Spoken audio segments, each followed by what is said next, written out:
Hi guys, it's Chris here. I'm here with my dad's 2013 Toyota Sienna. If any of you have any problems with the sliding doors not moving, like they're stuck shut or stuck open, there are a few things that I can think of that might be the problem.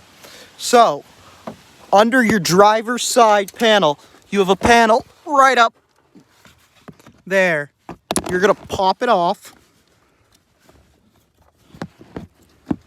There's a little latch on the side closest to you, and there are two white fuses.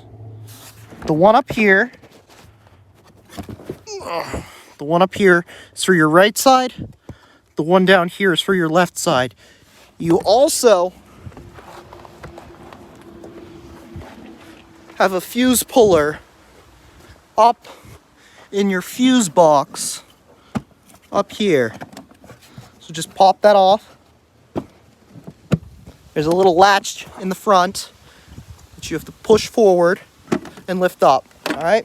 Take the cover off. Now, you'll see this right here. That's a fuse puller. You pinch it. Here, you pinch it. You stick it over the 25 amp fuse and you pull. Now, I'm not going to do that because I've already fixed this problem.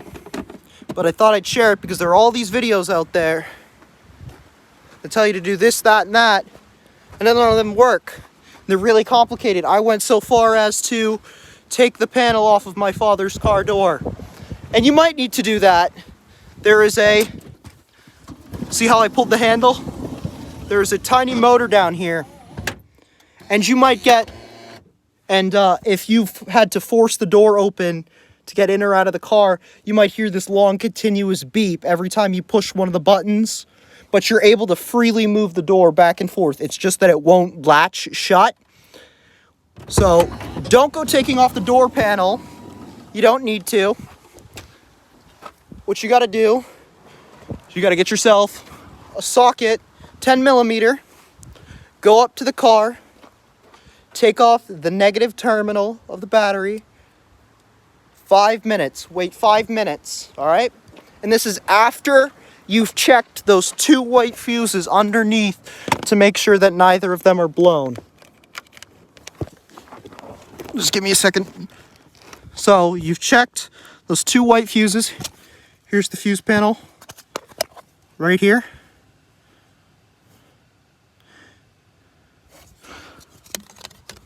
So, and those are 25 ampere fuses. Little tiny white things. I'll show you what a blown fuse looks like in a second.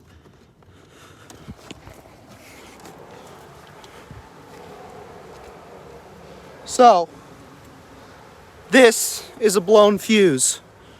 If you look closely,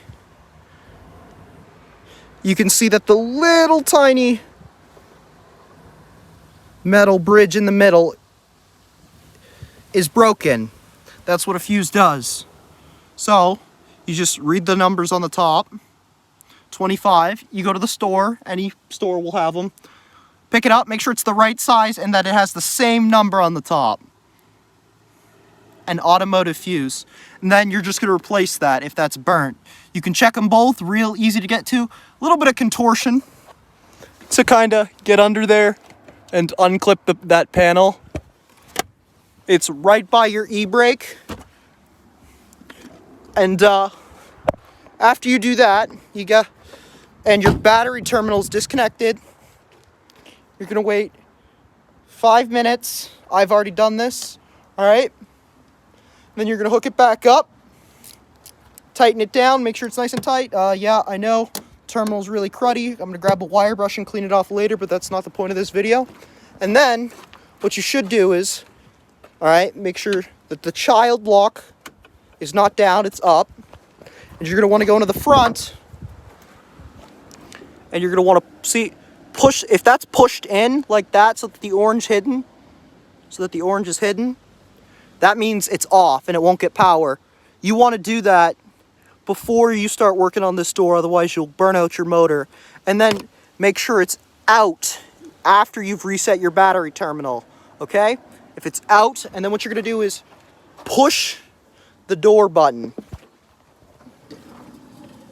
And voila. Did you hear it? Yep. So if your door slides back and forth but doesn't lock open or lock shut, try these things and maybe they'll help you out. Thank you for watching.